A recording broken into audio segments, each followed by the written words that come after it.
আরে তুমি তো অনেক সুন্দর, আই লাভ ইউ। আমার জুতার সাইজ দেখছস? তোমার সাথে আমার রিলেশনশিপ হওয়ার আগেই তুমি জুতার সাইজ চাচ্ছ? ভাই এগুলো কি? এগুলা মনে হয় গোবর। দাঁড়া আমি টেস্ট করিয়া দেখি।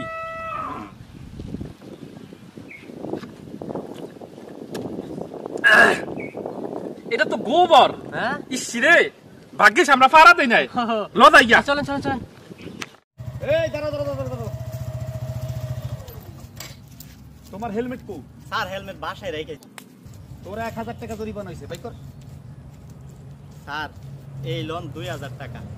তোর কাছে চাইলাম আমি 1000, তুই 2000 দিলি কে? স্যার 2000 দিলাম এই কারণে আপনি আমার একটা থাপ্পড় দিছেন না, হে বাড়িতে মানুষের রেখে সবাই রে কইব আর হাসবো, আপনি হেরে একটা থাপ্পড় দিবেন। যা যত সব। এরপরে হেলমেট নিয়ে আসবি। ঠিক আছে স্যার। কি অবস্থা ভাই, কই যাইতাছো? ভাই একটু বাজারে যাইতেছি। কেন বাজারে কেন? ভাই একটা ছাগল কিনা লাগবে। ও ছাগল কিনবা? হ্যাঁ। আরে ছাগল তো আমার কাছেই আছে। কই? আরে এই যে ছাগল। হ্যাঁ ও জুটি তো আয় আয়। হ্যালো এক্সকিউজ মি আপা, কি বলেন? আপনার নাম্বারটা দেওয়া যাবে?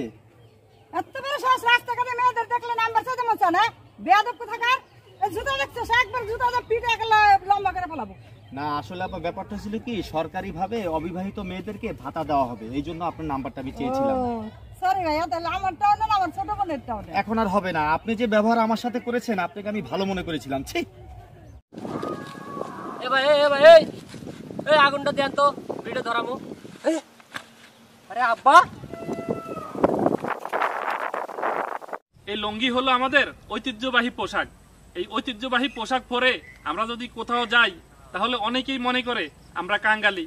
তাহলে জাতির কাছে আমার প্রশ্ন, আমরা কিভাবে হলাম বাঙালি? এই চাচা চাচা, এই চাচা কই যান? কিছে? আরে মানে সুদের টাকাটা নেন। হেই বেড়া, এবার তো নামাজ পড়ে আইছি, এখন আমি সুদের টাকা নেবো? ও তাহলে জায়গা এই খারা খারা খারা, কি হইছে? এই বাসায় যা, তোর চাচির কাছে দিয়ে যা। ও আচ্ছা আচ্ছা আচ্ছা ঠিক আছে ঠিক আছে। তুই যে একবার দাঁত করে বাবা আমারে মারো না বাবা। কিসে মারো না? মারো না বাবা। এই এই তুই যারে মারতাছ এর পোলা পাইলে তোরে কি করবে জানাস? বাবা আমার তো কোনো পোলাই নাই বাবা। ও পোলা নাই না?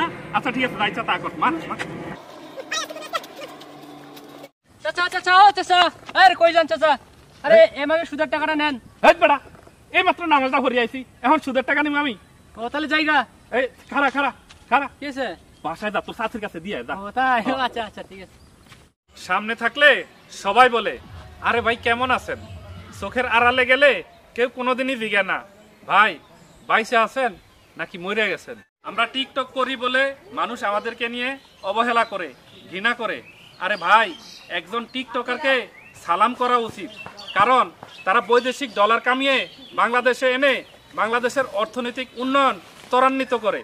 আমি না আগের চেয়ে এখন অনেক চালাক হইছি, নিজের মানি ব্যাগ থেকে নিজের টাকা চুরি করলেও কেউ টের পায় না।